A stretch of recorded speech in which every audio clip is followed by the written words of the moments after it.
Number 5 on page 254, you can see it there, the 3-point charges positioned as indicated. The charges and distances are given, and the question is, what is the resultant electrostatic force on Q2 as a result of the other two charges? So the focus is on Q2.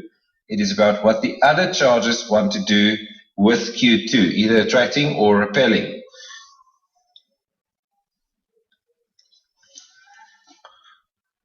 Okay, so we always start with a free body diagram. Now, the focus is on Q2, so I'm going to draw a free body diagram.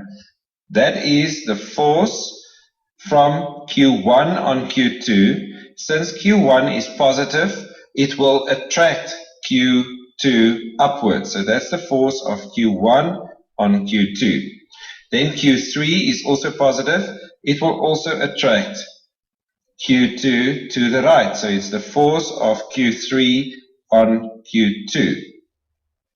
Now from grade 10, you're supposed to know that if two vectors come from the same point, you calculate their resultant by using the parallelogram method. So we need to complete a parallelogram like that, and then the diagonal of the parallelogram will be the resultant. So Fr is your resultant force. You now need to calculate both of these forces that is going to give you the resultant force at the end. So how do we do this? You use Coulomb's law, and that is equal to K Q1 Q2 over R squared, which is equal to 9 times 10 to the power 9 times Q1 is 2 nano, 2 times 10 to the power minus 9, and Q2 is minus 1 nanocoulomb.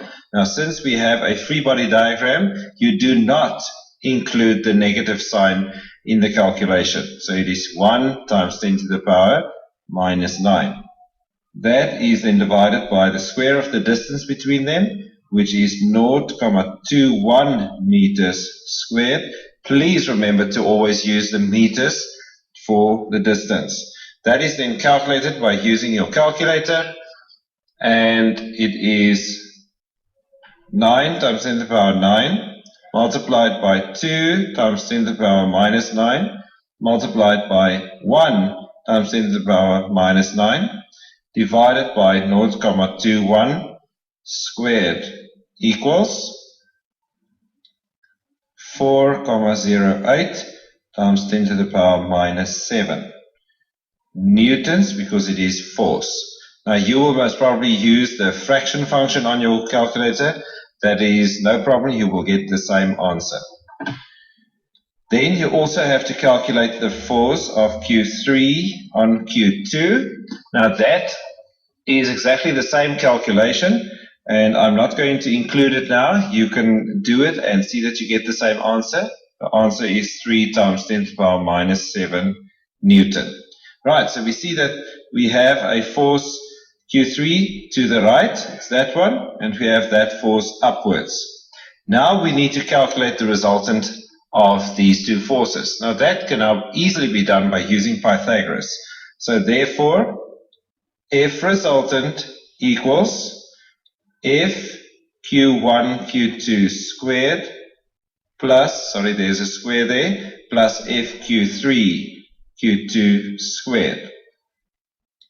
Therefore, if you fill that in, I'm also going to do the square root already.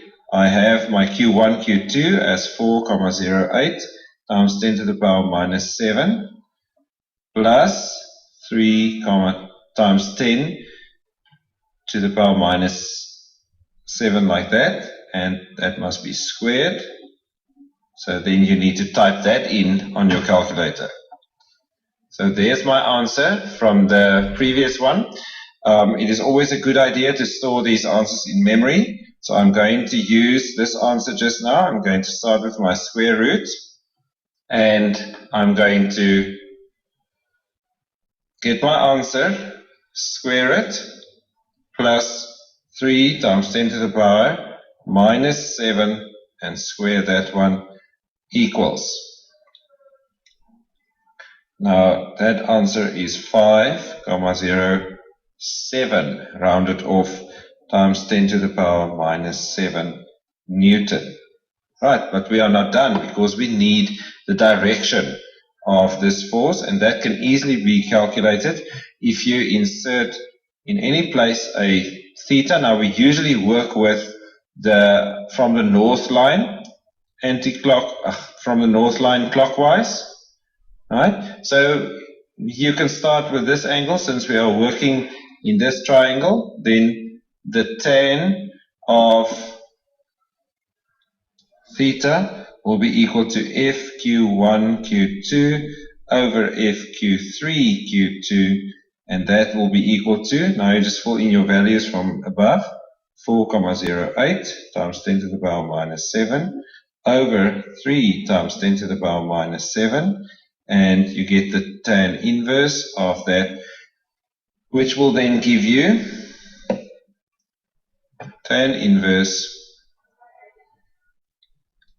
of